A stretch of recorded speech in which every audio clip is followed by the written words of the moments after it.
Good morning, everybody. In the wide open decades after the Civil War, when really big corporations and businesses came into existence, like U.S. Steel, Standard Oil, and so on, a question arose about monopolies. Are they good? Are they bad? Does it depend?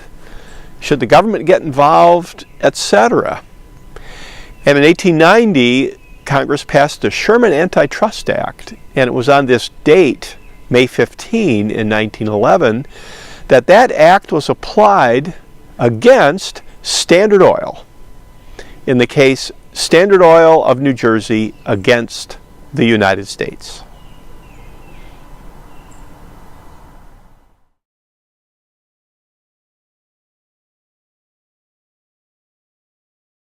The first billion-dollar corporation in the United States was U.S. Steel, and it hit that threshold in 1901.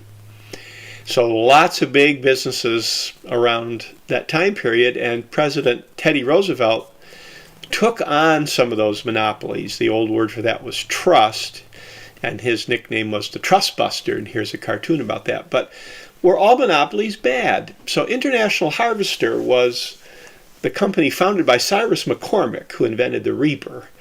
And it became a monopoly of farm equipment, but people didn't mind that, partly because its president and its officers were really nice guys. So John D. Rockefeller, pictured here, was born in New York State, ended up moving to the Cleveland area, worked as an accountant for a shipping firm, was really good with math. Everybody could tell he was a whiz with numbers. And one day, a friend said, let's go check out the oil industry in western Pennsylvania. So here's the photograph of Mr. Drake's well in western PA, right on the eve of the Civil War. So by the time we get to 1870s, 1880s, there's a bit of an oil industry in the country. So here's the distance, or the map, between Cleveland on the left and Titusville, Pennsylvania. So John D. Rockefeller went out there with his friend, and they checked it out. One thing led to another. Standard Oil was founded in Cleveland.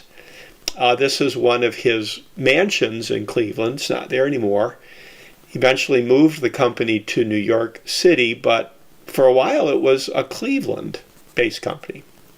And one of its first big products was kerosene. People were looking for better and better ways to light their homes, and kerosene and the Standard Oil kerosene lamp were soon found everywhere. Every continent, in the cities, in remote areas, Standard Oil. But what about gasoline? So when the automobile came out in a big way, here's the Model T from 1908, the rush was on for making gasoline out of petroleum. Here's a great photo of these old cars getting some gas. And Standard, very aggressive. Favorite tactic would be to undercut rivals and then buy them out, or just put them out of business. That was legal back then. So Ida Tarbell wrote a book against Standard Oil, and here it is. It was first serialized in a magazine, and this became a book. The generic name we have for these kinds of books are muckraking books. There were other ones too of this type. But her book contributed to our event. So May 15, 1911, the Supreme Court ruled that Standard Oil had violated the Sherman Antitrust Act of 1890 and needed to be broken up. So that's what happened. And in this chart, you can see on the left some of the offspring of the original Standard. And if you're of a certain age, you might recall driving around the country and seeing all these different versions of Standard Oil. Ironically, today, ExxonMobil is a combination of two of those baby standards. So it's kind of like the old Standard is back together again a little bit.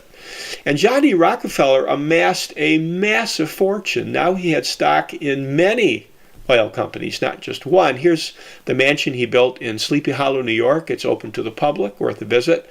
But this is really worth a visit. If you're ever south of the Finger Lakes in rural New York, track down Rockefeller Road, which is what this is.